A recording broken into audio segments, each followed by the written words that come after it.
아직 혼란스러워요. 마인드셋부터 시작. 네, 좋습니다. 자, 우리 지난 시간까지 또 복습하는 시간을 빠뜨리면 섭섭하겠죠? 오늘은 맞추면 젤리가 있습니다. 젤리를 준비했어요. 대신 문제가 조금 어려워졌습니다.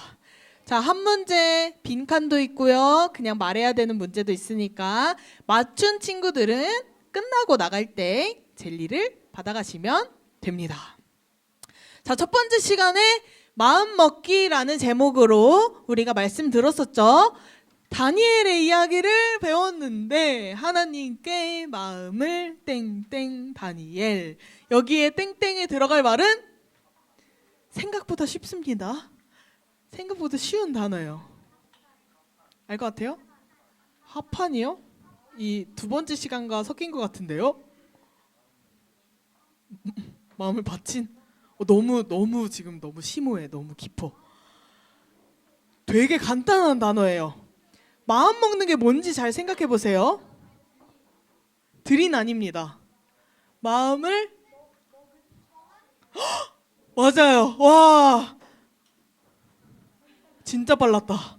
1부 때는 정말 느렸거든요. 여기 친구들이 너무 어렵게 생각하느라 답을 잘 못 맞췄는데 하나님께 마음을 정한 다니엘입니다. 네, 우리 은건이가 맞춰줬는데 잘했습니다. 자, 두 번째 여러분들이 제일 많이 기억하는 것 같긴 한데 마음에 합한 자, 하나님 마음에 합한 자 다윗에 대해서 배웠죠. 근데 하나님 마음에 합했던 그의 행동 3가지 각각 하나씩 맞추면 네, 3명이 젤리를 받아갈 수 있습니다. 자, 이 3가지 뭐가 있을까요? 다윗의 모습을 잘 생각해 봐야 돼요. 다윗의 모습. 다윗의 모습. 오! 1, 2부에서 여러분 박수 한번 칩시다. 1, 2부에서 정말 어렵게 거의 못 맞췄던 문제를 바로 맞췄어요. 하나님의 뜻을 거스르지 않음. 그렇죠? 사울왕을 죽일 기회가 있음에도 하나님이 하실 때를 기다리며 뜻을 어기지 않았어요. 자, 나머지 첫 번째와 세 번째만 남았습니다. 미나? 아니요. 첫 번째랑 세 번째는 비교적 쉬운데? 2입니다. 2. 왜 다들 우리 상현이?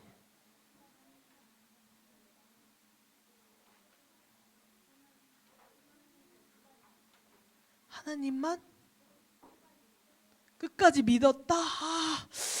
조금 아쉬운 대답인데요. 그 행동 그게 있어요. 오, 세 번째 거죠. 자신의 잘못을 뉘우치고 하나님께 용서를 구한다. 그쵸? 잘못을 발견한 즉시 회개한다. 세 번째였죠?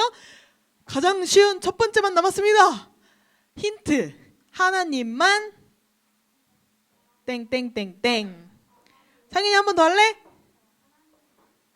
하나님만? 오, 맞습니다. 하나님만 바라보기. 어떤 상황에서도 하나님만 바라봤기 때문에 두렵고 떨리고 내가 죽을 것 같은 위기 속에서도 두렵지 않고 하나님만 찬양했던 다윗입니다.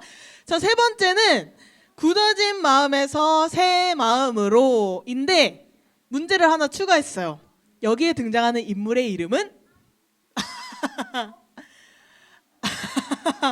지난 시간이잖아요, 여러분. 더 생생하게 기억해야죠. 네. 아니 인물.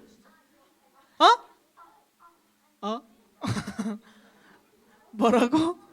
내가 잘못 들은 것 같은데 다시 말해봐봐. 뭐라고 했어?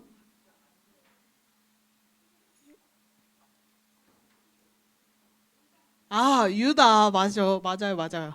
아, 잘못 들어가지고 유를 요로 들어서 계속 물어봤던 거예요. 네, 요다라고 들어가지고 가룟 유다였죠. 자, 그럼 이 빈칸 가룟 유다는 후회했습니다. 근데 우리는 뭘 하라고 했을까요? 아, 손든 사람이 너무 많은데.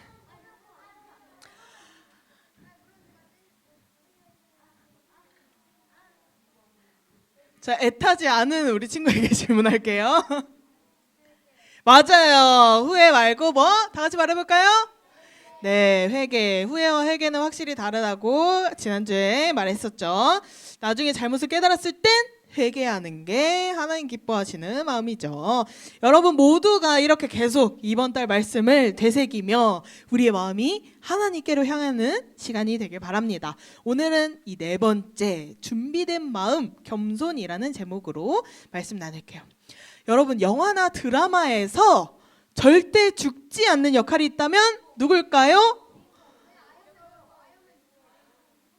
아이언맨은 주인공 아닐 수도 있잖아요. 네, 주인공입니다. 주인공은 중요한 역할을 가지고 있기 때문에, 그리고 주인공이 죽으면 이 작품도 끝나기 때문에 죽지 않아요. 끝까지. 네, 이런 말도 안 되는 상황들 속에서 살아남는 모습을 볼 수 있습니다. 무슨 뭘 맞아도 절대 죽지 않고 상처도 사실 막 별로 안 나요. 총에 맞고 하늘에서 떨어지기도 하고 하는데도 끈질기게 살아남는 게 바로 주인공입니다. 이 주인공은 이 전체 작품의 스토리를 이끌어가는 큰 역할을 가지고 있기 때문에 이 스토리상 필요하지 않는 이상 절대 죽지 않아요. 끝까지 이 스토리가 맞춰질 때까지. 근데 여러분 작품에서 주인공이 죽지 않는다고 해서 주인공만 중요할까요? 주인공만 필요할까요? 아니죠. 주인공을 더욱 빛나게 하는 뭐가 필요하죠? 조연들이 필요하죠. 이 조연들은 스토리가 잘 진행되도록 옆에서 주인공을 돕는 역할도 나오고요. 때로는 악역으로 등장해서 이 주인공이 힘든 상황을 겪도록 만들어주기도 합니다. 우리는 수많은 영화나 드라마 속에서 조연들을 많이 봐요. 그런데 여러분 조연의 역할이 뭐예요? 조연의 역할은 뭐죠? 맞아요. 주인공을 돋보이게 하는 역할이 있어요. 조연은 조연일 뿐이에요. 자기가 더 드러나면 실패한 거예요. 자기 역할은 이제 많이 드러나지 않아도 돼요. 많이 돋보이지 않아도 주인공이 스토리를 잘 이끌어 가도록 옆에서 받쳐주는, 도움을 주는 역할이 제대로 된 역할입니다. 그래서 조연은 조연대로 잘 행동한다면 자기는 드러나지 않고 이 스토리가 잘 진행되는 모습을 볼 수 있습니다. 그럼 성경 속에도 이런 조연 역할을 가졌던 사람이 있을까요? 우리가 맨날 인물 설교를 들어보면 그 사람이 주인공 같잖아요. 근데 조연의 역할을 하는 사람들도 있었을까요? 우리가 오늘 함께 살펴볼 인물이 바로 그런 사람이에요. 많은 사람들이 그를 따르고 존경했는데 그는 스스로 주인공이 아닌 조연임을 계속해서 말했어요. 그럼 이 사람이 생각하는 주인공은 누구였는지, 조연으로서 어떤 역할을 감당했었는지 우리 함께 살펴보도록 하겠습니다. 우리 이 인물에 대해서 이야기하기 전에 잠깐 동안 배경 설명을 할게요. 우리 지난 시간에 온 친구들, 전도사님이 구약에서 메시아에 대한 예언이 계속 있어 와서 사람들이 계속해서 이 메시아에 대한 생각을, 기다림을 가지고 있다가 오해와 착각을 하고 있는 게 있다고 했었죠? 기억해요? 어렴풋이 기억하죠? 어떤 오해와 착각인지 혹시 기억하나요? 네, 대답해 줬어요. 어떤 오해와 착각이죠? 오, 그렇죠. 이 예수님이 지금 있는 왕을 몰아내고 왕이 되셔서 내가 그 한 자리를 차지하고 나도 이제 더 이상 힘들고 어려운 생활에서 벗어나 힘과 권력을 가지고 부자가 되고 그런 모습으로 상상한 메시아를 많이 생각을 했었죠. 그런 오해를 가진 사람들이 있었습니다. 그렇지만 그 가운데서도 올바른 믿음으로 구원자를 기다리는 사람들도 있었어요. 그리고 하나님께서는 계속해서 하나님의 사람, 선지자를 보내셔서 그 메시아의 대한 예언을 계속해서 이어가셨죠.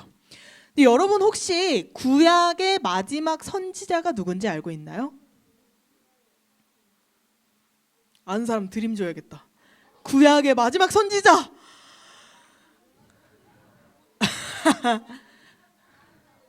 네, 맞아요. 여러분들이 알고 있는 구약 성경의 마지막 책 이름? 말라기가 선지자입니다. 네. 이 말라기 선지자가 마지막으로 그 다음에 약 400년 동안이나 하나님께서 사람을 보내시지 않았어요. 하나님께서 말씀하시지도 않았어요. 여러분 말라기 다음 성경이 뭐예요? 마태복음이죠. 우리가 가진 이 구약 성경과 신약 성경의 사이에 약 400년의 공백이 있는 거예요. 그럼 왜 이 시간 동안에는 성경이 기록되지 않았을까요? 맞아요. 선지자가 없었으니까 하나님이 말씀하시지 않았어요. 그랬기 때문에 말라기 선지자 이후에 오랜 시간 동안 하나님께서 말씀하시지 않은 시간이기 때문에 기록되지 않은 거예요.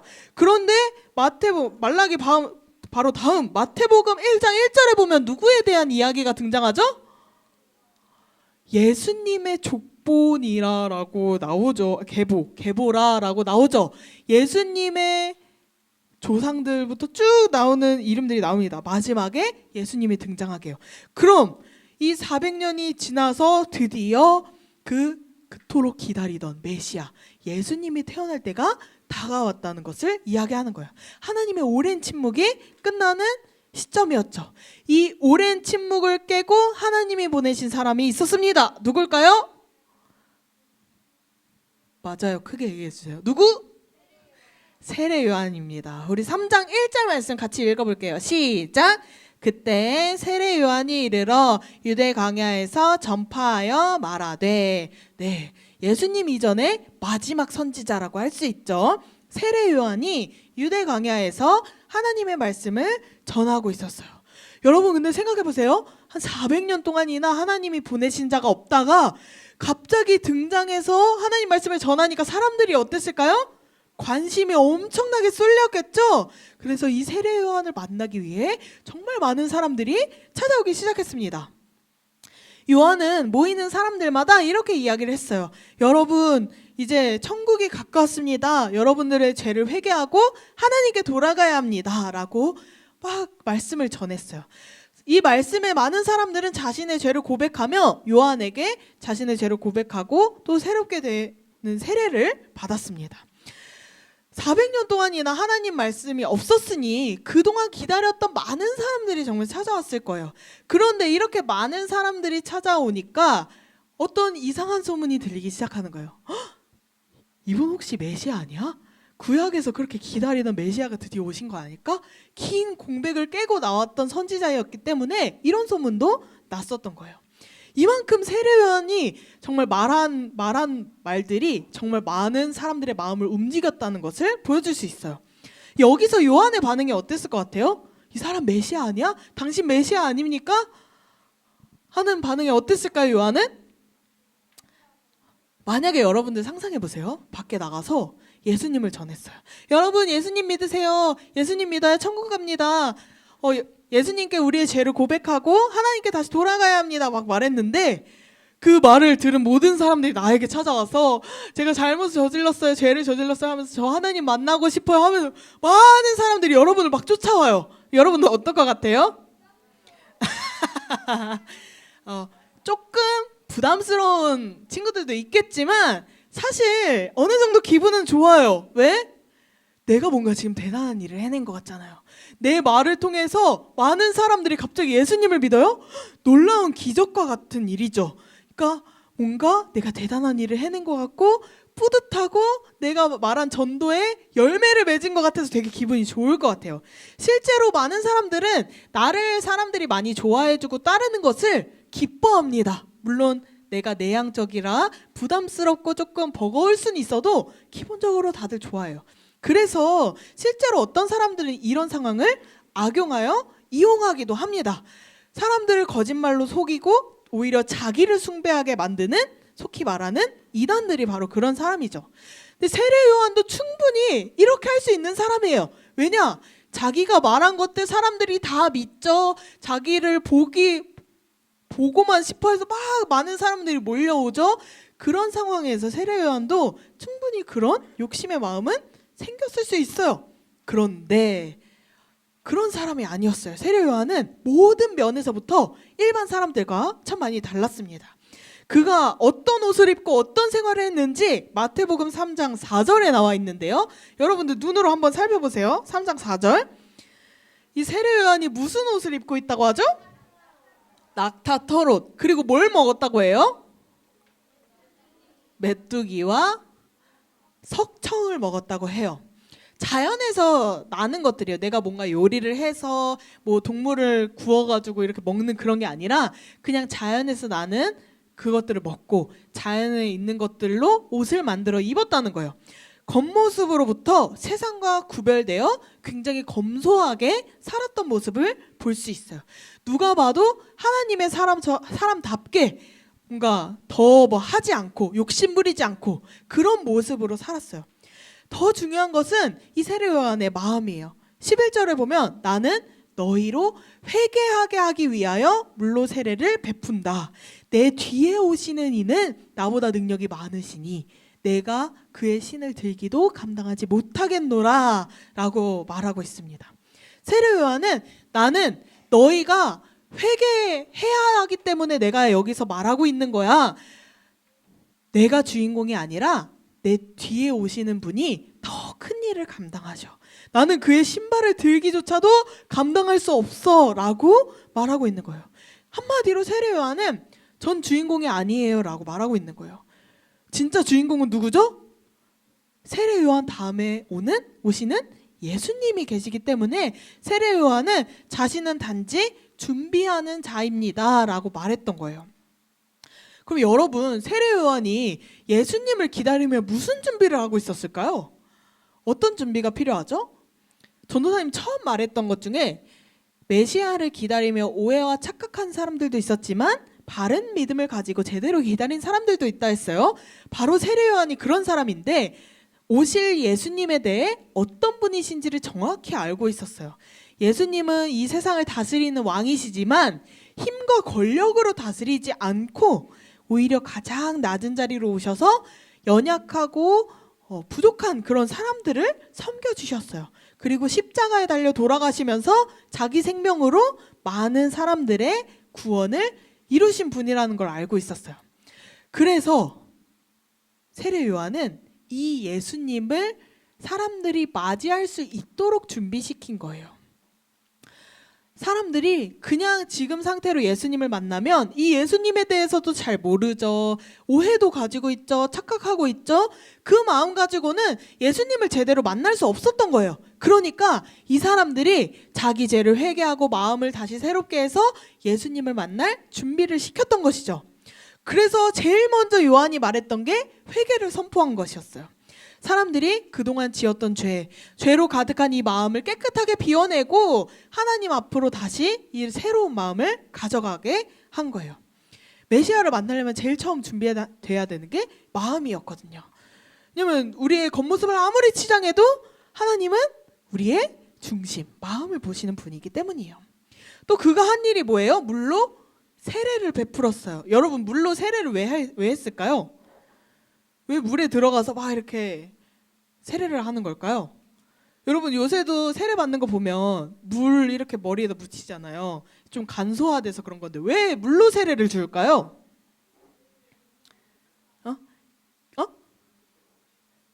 물을 깨끗한 걸 씻어내서? 네, 그거는 이제 가장 간단하게 설명할 수 있는 말인데 어떤 거냐면 단순히 몸을 깨끗하게 씻는 의미뿐만 아니라 우리가 더러운 게 묻었으면 씻고 나서 어떻게 되죠? 다시 깨끗해지죠. 그걸 생각해 보세요.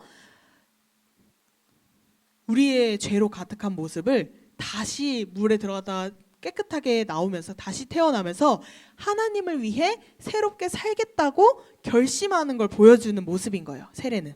다시 세례는 하나님을 위해 새롭게 살겠다는 결단입니다. 세례는. 그래서 요한은 그 예수님을 만나기 전에 나는 하나님을 위해 새롭게 살겠습니다 하는 준비를 시킨다고 한 거예요. 그럼 요한이 말하죠. 예수님도 세례를 주신대요. 예수님은 무엇으로 세례를 주신다고 하시죠? 성령과 불로 세례를 주신다고 하시죠. 그럼 예수님의 세례는 뭐가 다를까요?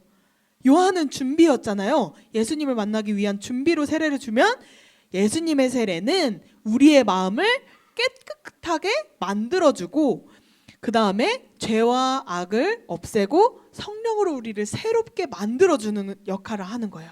자, 다시 보면 요한의 세례는 우리가 새롭게 살겠다는 결단인 거예요. 예수님 만날 준비인 거죠. 그럼 예수님의 세례는 뭐예요? 내가 새로워지는 거예요. 예수님의 세례는. 요한은 자신의 역할과 예수님의 역할을 철저하게 구분했어요. 그래서 나는 준비자일 뿐입니다. 나는 그 예수님을 만날 준비를 돕는 거예요.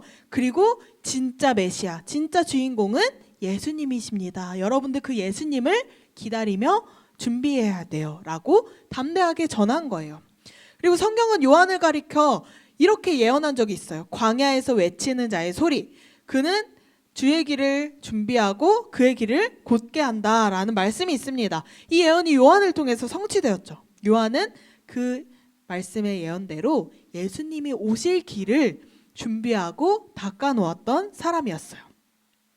그의 전하는 말뿐만 아니라 삶으로도 이 메시지를 보여줬죠. 남들과는 다른 삶으로, 남들과는 구별된 삶으로 살면서 세상 사람들과 다른 삶을 보여줬죠. 이것은 예수님을 보여주기도 하는 거예요.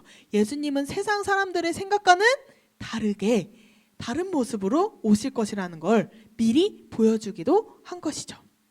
그래서 그의 모든 삶과 모든 말은 오직 예수님을 준비하는 삶이었다는 것을 알 수 있어요. 그리고 이 모든 과정 속에서 오직 예수님만 바라보게 하고 예수님만 드러나게 했어요. 요한의 모습은 이런 겸손한 모습을 가지고 있어요. 자신을 낮추고 오직 예수님만 드러날 수 있는 그런 모습이었죠. 여러분, 특별한 몇몇의 영화들을 제외하면 영화 드라마에 주인공만 등장하지 않습니다. 조연들이 적절히 있어야 더 이 스토리 진행도 매끄럽고 더 맛깔나요. 여러분 이 영화 봤어요? 안 봤을 리가 없죠. 그래서 넣었어요. 이 조연들도 굉장히 중요합니다. 막 대충 그리지 않았어요. 정말 섬세하게 그려놓고 말 한마디 안 해도 그냥 등장만 해도 그 스토리 진행이 조금 더 특별해지게, 조금 더 재미있어지게 만들어주죠. 조연은 이 스토리 진행을 위해 길을 열어주고 이 분위기를 만들어주고 주인공이 드러나게 도와줘요. 세례 요한이 바로 그런 조연의 역할이었어요. 자기 시대의 사람들을 예수님께 인도하는 예수님의 길을 준비한 조연이었던 거예요. 여러분, 우리가 이 말씀을 배우는 이유는 뭘까요? 우리도 바로 그런 사람으로 살아가야 하기 때문이에요. 우리에게 그런 역할이 주어졌습니다. 왜냐하면 예수님은 이 땅에 오셨다가 승천하실 때 약속하신 게 있거든요. 다시 오시겠다고 약속하셨어요. 그래서 우리도 지금 다시 오실 예수님을 기다리며 살아가는 거예요. 그럼 우리는 누구예요? 그 시대의 세례 요한처럼 살아야 되는 거예요. 나도 준비하고 많은 사람들을 준비시키며 살아갈 역할이 있는 사람들입니다. 근데 성경은 마지막 때가 되면 세상이 점점 악해지고 사람들이 자기밖에 모르고 죄가 점점 더 많아질 거라고 말해요. 그때 필요한 사람이 누구겠어요? 세례 요한처럼 예수님이 오실 길을 준비한 사람이 꼭 필요합니다. 여러분이 그 준비하는 사람이 되셨으면 좋겠습니다. 우리가 조연으로서 나도 내 마음을 깨끗하게 해서 하나님께 나아가고 또 내 주변에 있는 사람들도 함께 준비시켜서 예수님이 오시기까지 기다리는 것, 또 예수님을 내 삶으로 드러내는 것, 이게 바로 여러분들의 역할입니다. 여러분들의 이 모습을 통해서 나도 준비되고 내 주위에 있는 많은 사람들이 그 예수님을 만날 준비가 되는 거예요. 여러분, 조연이라고 해서 내가 주인공이 아니라고 해서 아무것도 안 하는 게 아니에요. 정말 작은 역할을 부여받은 게 아니에요. 오히려 우리는 주인공이 드러나기 위해 보이지 않는 곳에서 더 열심히 해야 되는 거예요. 더 최선을 다해서 움직여야 되는 거예요. 세례 요한이 내가 아니라 예수님을 바라보라 하며 사람들을 준비시킨 것처럼 우리도 그렇게 살아야 해요. 이런 모습으로 살기 위해 필요한 한 가지가 있다면 바로 겸손한 마음입니다. 겸손은 단순히 저 이거 못해요, 저 할 줄 몰라요, 막 이렇게 아무것도 안 하는 게 아니라 내가 할 일과 예수님이 할 일을 구분하는 게 겸손입니다. 내가 하는 일에는 최선을 다해서 잘 끝내고 예수님의 일은 예수님께 온전히 맡겨드리는 것, 이것이 바로 겸손한 마음입니다. 이제 여러분들의 삶을 살아낼 차례입니다. 솔직히 우리 마음에는 내가 주인공이고 싶고 나도 대단한 일을 해내고 싶은 욕심이 있어요. 하지만 성경은 이 땅에서 하는 모든 일이 예수님을 위해 드려져야 한다고 말씀하고 있습니다. 그래서 여러분들의 삶은 여러분이 주인공이 되는 게 아니라 예수님만이 주인공이신 줄 믿기 바랍니다. 왜냐하면 예수님 반드시 다시 오시기 때문이에요. 우리 그때를 기다리며 준비되는 삶을 사는 여러분들 되길 바랍니다. 그래서 겸손의 마지막은 내가 주인공이 아님을 인정하는 거예요. 내가 무엇을 하든 그것을 통해 예수님이 드러나야 한다는 것을 중요하게 기억하세요. 세례요한처럼 나를 드러내기보다 예수님을 드러내는 삶, 그분이 주인공 되시는 삶을 살아가는 여러분들 되길 바랍니다. 여러분들이 그런 겸손한 조연으로 살아간다면 세상이 아무리 악해져도 그 속에서 예수님 만날 준비가 되는 사람들은 점점 더 많아지게 될 거예요. 그러니까 여러분, 오늘 배운 이 세례요한의 모습을 보면서 여러분들도 이런 겸손한 조연으로 살아가면서 예수님을 드러내기를 최선을 다해주세요. 여러분 모두가 이런 겸손한 명품 조연으로 예수님 드러내는 삶을 살아가며 그 예수님 준비하는 여러분들 되기를 주님의 이름으로 축복합니다.